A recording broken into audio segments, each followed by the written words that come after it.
আপনাকে দুটো জিনিস বলি, পুলিশ যখন গ্রেফতার করে তখন হচ্ছে যে সিচুয়েশনটা তৈরি হয়ে গেছে আজকে 12:30 বা আমি টাইমটা ঠিক বলতে পারি, জুডিশিয়াল অফিসারদের একটা ভিডিও আমরা দেখেছি। ওনারা মহিলা জুডিশিয়াল অফিসার, ওনারা যেভাবে কান্নাকাটি করছিল, সেই জন্যই তো আজকে সুপ্রিম কোর্ট সুমোটো নিল। আজকে তো কোনো দেখুন জুডিশিয়াল অফিসাররা যে কাজটা করছে সেখানে তো তারা এসআইয়ের যে অ্যাপ্লিকেশনগুলো অ্যাডজুডিকেট করছে তারা তো ভালো করছে। আমাদের যে ভারতবর্ষের যে সংবিধান কনস্টিটিউশন, সেখানে তাদেরকে সুপ্রিম কোর্ট এনগেজ করেছে যে যত এই ভোটার লিস্ট থেকে যাদের নাম কাটা হয়েছে আপনারা অ্যাডজুডিকেট করে দেখুন যে এটা ঠিক না ভুল। তারা তো আমাদের জন্য করছিল। এই জন্যে ওই সময় যদি কোনো জুডিশিয়াল অফিসার, স্পেশালি একটা মহিলা, সে যেভাবে বলেছে, তো ন্যাচারালি এটা তো একটা আবেগজনক জিনিস হবে। কিন্তু এখানে আমার মনে হয় মোফাক্করুল ইসলাম বা আরেকজন যে জার্নালিস্ট আপনাদেরই একরামুল বাগানি, তার কোনো রোল এই ব্যাপারে ছিল না। যদি কোনো রোল থেকে থাকে যে একটা জায়গায় মবকে ডিসপাস করার জন্য উনি একটা স্টেটমেন্ট দিয়েছেন। হ্যাঁ, of course we have preferred 2 bail applications, one for Mr. Mufakkarul and the other one was for Akramul Baghani. And I expect that after hearing me at length almost for 1.5 hours, this honorable judge, he will be granting bail so far as my clients are concerned. So kind of you. So thank you. Appeared for Mufakkarul Islam and Akramul Baghani.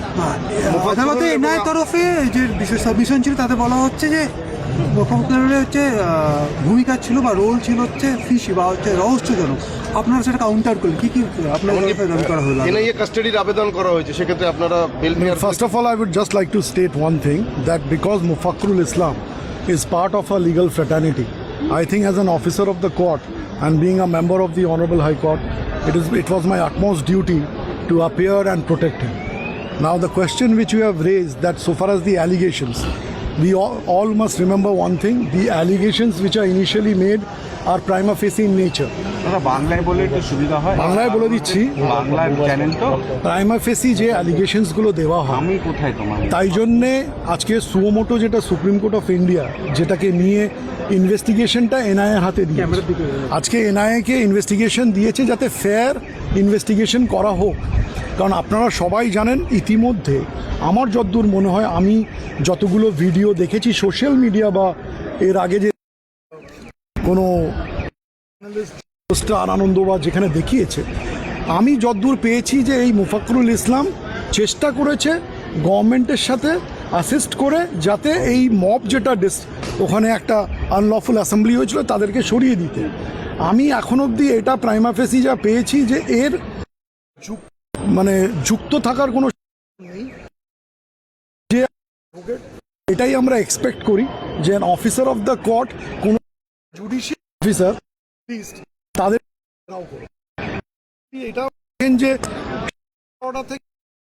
Particular জায়গায় আমাদের judicial অফিসারদেরকে যেভাবে হেনস্থা করা হয়েছে, সেইখান থেকে 20 kilometre দূরে মোফাক্করুল ইসলাম 10টার সময় যখন ওই রাস্তা থেকে পেরোচ্ছিল কালিয়াচক থেকে, ওর উদ্দেশ্য ছিল যে ও যাচ্ছিল আপনার জলপাইগুড়ি। এখানে যে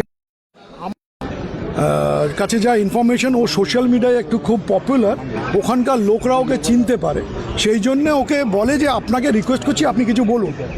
এবার যদি কোনো, আমার মনে হয় মাঝে মাঝে বুদ্ধি ভ্রষ্ট হয়, সে সেই জায়গায় গিয়ে কিছু স্টেটমেন্ট করে।